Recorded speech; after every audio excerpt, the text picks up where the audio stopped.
Selanjutnya pemirsa PT Sumber Alvaria Trijaya Tbk yang berkode saham AMRT menyuntikkan dana sebesar 1 juta dolar Amerika atau setara dengan 16,23 miliar rupiah kepada PT Novolium Indonesia Investama. Tujuan investasi adalah memperoleh peluang investasi di samping kerjasama sinergi bisnis. Emiten minimarket Alfamart PT Sumber Alvaria Trijaya Tbk yang berkode saham AMRT menyuntikkan dana sebesar 1 juta dolar Amerika atau setara dengan 16,23 miliar rupiah kepada PT Novoleum Indonesia Investama.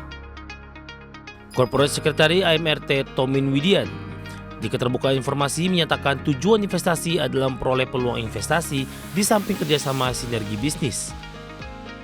Transaksi investasi AMRT ke Novoleum tidak termasuk dalam transaksi yang tergolong ke dalam ketentuan dalam Peraturan OJK Nomor 17 POJK 042020 tentang transaksi material dan perubahan kegiatan usaha dan Peraturan OJK Nomor 42 POJK 042020 tentang transaksi afiliasi dan transaksi benturan kepentingan.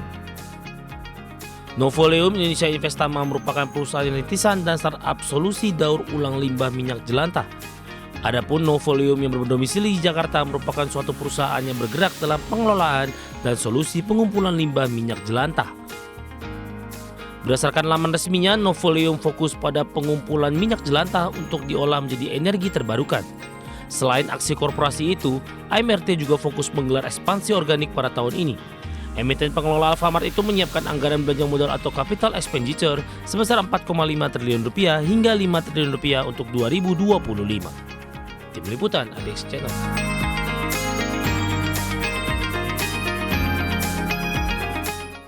Emiten tambang nikel PT Adi Kartiko Pratama Tbk yang berkode saham NICE mengantongi pinjaman kredit dari PT Bank Shinhan Indonesia senilai 100 miliar rupiah. Direktur Perseroan Sabin Kim menyampaikan perjanjian kredit tersebut dengan suku bunga 6,85% per tahun dalam jangka waktu 12 bulan.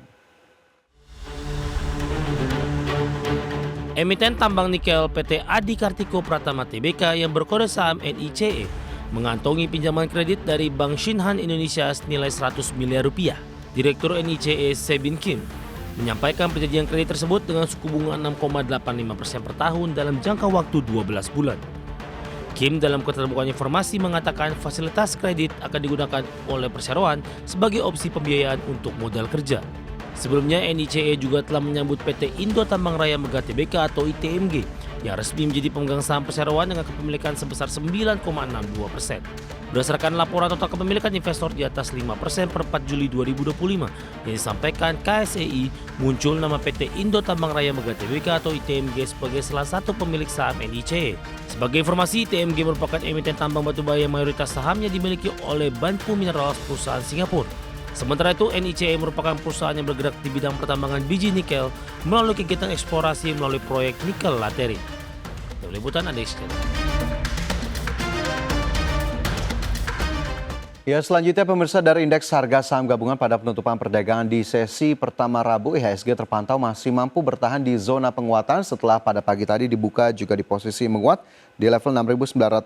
Sementara pada penutupan sesi pertama, IHSG menguat 0,4% ke level 6.931. Level tertinggi di sesi pertama di 6.939, adapun 327 saham yang menguat menjadi penopang dari indeks harga saham gabungan, sementara 231 saham melemah dan 406 saham lainnya bergerak stagnan.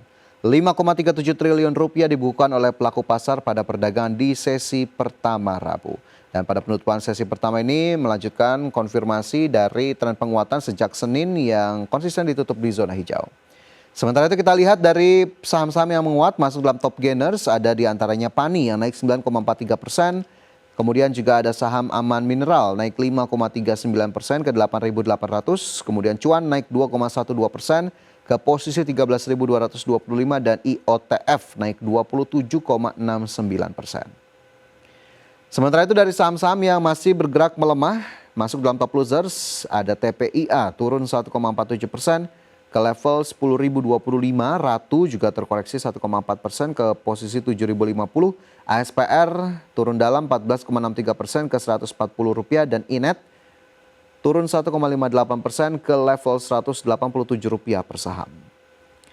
Sementara itu dari sisi sektoral, properti naik 1,08%, barang baku naik juga lebih dari 1%, industri melemah 0,19%, teknologi melemah 0,17%.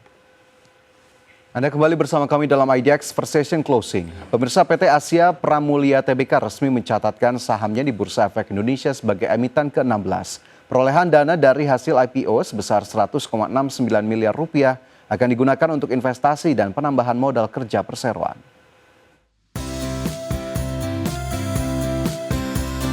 PT Asia Pramulia Tbk resmi mencatatkan saham perdananya di Bursa Efek Indonesia sebagai emiten ke-16. Dalam penawaran umum perdana saham, emiten berkode saham ASPR ini menerbitkan 812 juta saham baru dengan harga penawaran sebesar Rp124 per saham. Dana yang berhasil dihimpun dari IPO mencapai Rp100,69 miliar atau mencapai 29,94% dari modal yang disetor penuh setelah IPO. Direktur Utama PT Asia Pramulia Tbk Riki Winoto mengatakan 50% perolehan dana dari hasil IPO atau sekitar Rp46,62 miliar akan digunakan untuk investasi pembelian mesin-mesin baru untuk segmen market kemasan minuman, kemasan makanan, kemasan cat, dan kemasan lainnya seperti kosmetik, kimia, dan farmasi. Sementara sisanya akan digunakan untuk modal kerja, termasuk pembelian kebutuhan bahan baku, serta untuk biaya operasional pendukung ekspansi. Pemakaian dana kita dari yang kita peroleh 50% itu untuk investasi, kemudian 50%-nya kita gunakan untuk modal kerja yang mensupport kebutuhan bahan baku dan biaya-biaya lainnya terkait dengan investasi tersebut.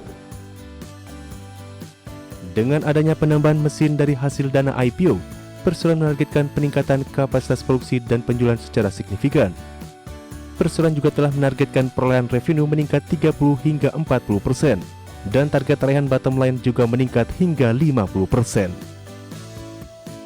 Dari Jakarta, Riki Anwardi, Tim Liputan IDX Channel.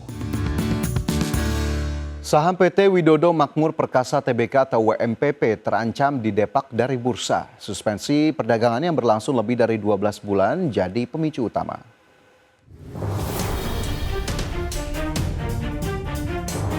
PT Widodo Makmur Perkasa atau WMPP menghadapi ancaman delisting setelah sahamnya disuspensi lebih dari setahun sejak Mei 2024.